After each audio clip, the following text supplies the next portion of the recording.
सभी देखने वालों को नमस्ते, जय माता दी, ओम नमः शिवाय। सबसे पहले तो आपको आने वाले सावन के महीने की बहुत बहुत शुभकामनाएं। सावन का महीना साल में आने वाले सभी महीनों से शुभ माना जाता है। जहां इस महीने में भोले बाबा की पूजा का विधान आता है, उपवास का विधान आता है, वहीं पे ये पूजनीय महीना, ये पावन महीना अपने साथ लेके आता है कुछ खास नियम। तो आज की इस खास वीडियो में मैं आपको सभी नियम, सभी विधि विधान सावन के महीने के बताने वाली हूँ। सावन के महीने का आगमन कब होगा, कब इसका समापन होगा, वो भी आपको सही दिनांक बताने वाली हूँ। साथ ही साथ ये भी बताने वाली हूँ कि कितने उपवास आने वाले हैं, सोम के कितने उपवास होंगे, मंगल के कितने होंगे, क्योंकि सोम मंगल के उपवास लेना सावन के बहुत शुभ माना जाता है। इसके साथ ही जो वीडियो को बहुत ही विशेष बना देता है वो है ये कि आपको ये भी बताने वाली हूँ कि इससे पहले कि सावन का महीना आए, कौन सी वो चीज़ें हैं जो आपके पूजा स्थल में नहीं होनी चाहिए, आपके निवास स्थान में नहीं होनी चाहिए। यदि वो चीज़ें आपके यहाँ है तो वो अशुभता लेके आती है। सावन का महीना आने से पहले आपको उन्हें निकाल देना है या फेंक देना है।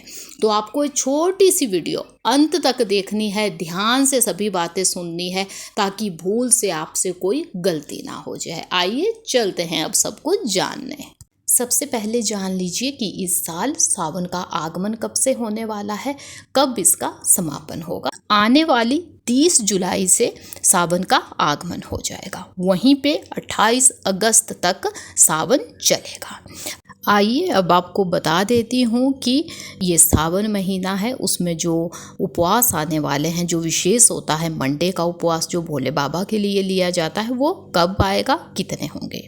तो पहला जो आपका उपवास होगा मंडे का वो होगा 3 अगस्त को, उसके बाद 10 अगस्त को होगा। जो उससे अगला उपवास आने वाला है वो होगा आपका 17 अगस्त को।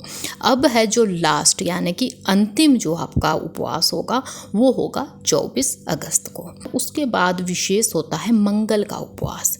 इसे भी बहुत शुभ माना जाता है, माँ जगदम्बा के लिए ये उपवास लिया जाता है। अच्छे सौभाग्य के लिए इस उपवास को हम लेते हैं।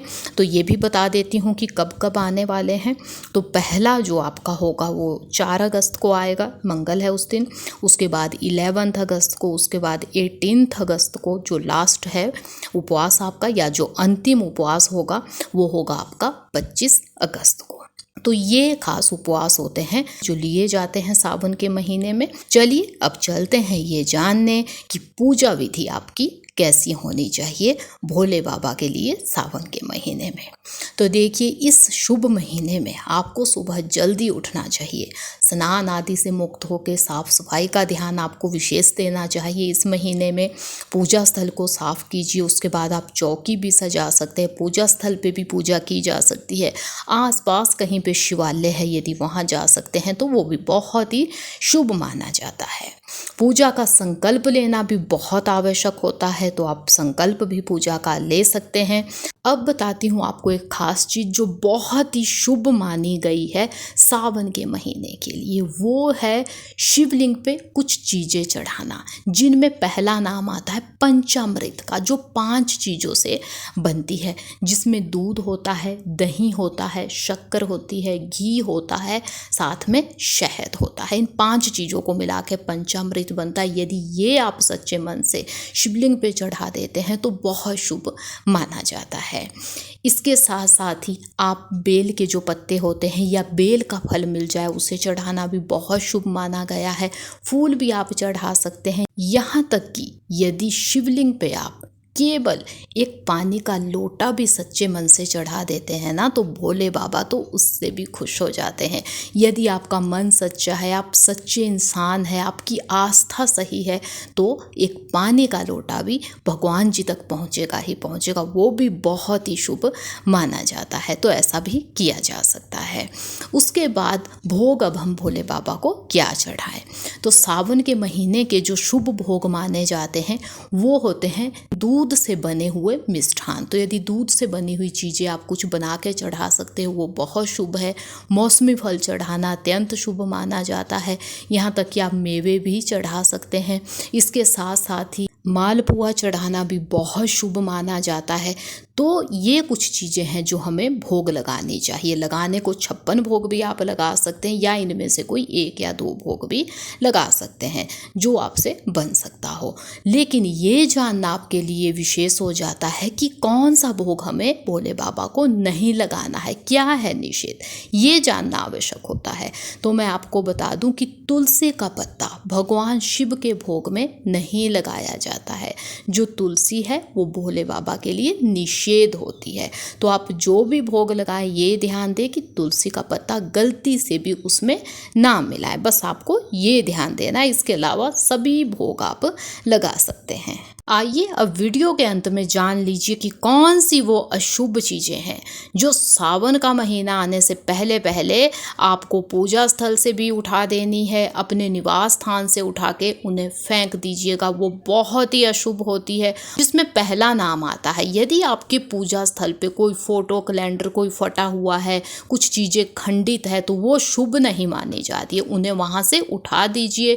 यदि कोई बहती नदी है उसमें बहा दीजिए, नहीं तो जो पीपल का पेड़ होता है वहाँ छोड़ के आप उन्हें आ सकते हैं। इन्हें बहुत अशुभ माना जाता है।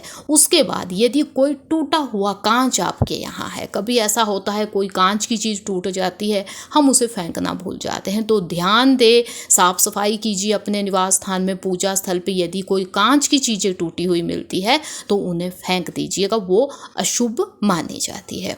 उसके बाद यदि कोई आपके पास घड़ी ऐसी है जो बंद है, घड़ी वो भी अशुभ मानी जाती है, तो उसे भी निकाल दें या उसमें नया सेल डाल दीजिए ताकि वो चल सके, क्योंकि जो बंद घड़ी है वो नेगेटिविटी लेके आती है। इस चीज़ का भी आपको ध्यान देना है। यहाँ तक कि सूखे जो फूल होते हैं, कभी हम फूल पूजा स्थल पे चढ़ाते वैसे ही वो सूख जाते हैं, वो भी शुभ नहीं माने जाते हैं, तो उन्हें भी पानी में आप बहा दीजिए सावन आने से पहले। इसके साथ साथ ही यदि आपके यहाँ कोई नशीली वस्तुएं हैं, कोई आपकी फैमिली में ऐसे लोग हैं जो नशे की चीज़ें लेते हैं, तो वो नशीली वस्तुएं निकाल दीजिए अपने यहाँ से। नशीली वस्तुएं भी नेगेटिविटी लेके आती है। इसके साथ साथ ही तामसिक चीज़ें, कोई मीट अंडा आपके यहाँ खाते हैं या आप बनाते हैं, तो वो नहीं आना चाहिए सावन के महीने में। पहले से ही किचन की सफाई कीजिए। बहुत शुद्धता का ध्यान देना होता है इस पूजनीय महीने में हमें, तो आप तामसिक चीज़ें निकाल दीजिए। यहाँ तक कि लहसुन प्याज भी नहीं खाया जाता इस पूजनीय महीने में, तो लहसुन प्याज भी अपने किचन में ना लाए इस शुभ महीने में। तो ये कुछ चीज़ें हैं जो नेगेटिविटी लेके आती हैं, ये आपके यहाँ नहीं होनी चाहिए। तामसिक चीज़ें शुभ नहीं मानी जाती। इन चीज़ों का आपको ध्यान देना है। उम्मीद है मुझे कि वीडियो आपको पसंद आई होगी। वीडियो अच्छी लगी है तो लाइक कीजिएगा, चैनल पे है नए तो सब्सक्राइब कीजिएगा। हम मिलेंगे ऐसी किसी नई यूजफुल यूनिक वीडियो के साथ। तब तक के लिए जय माता दी, ओम नमः शिवाय।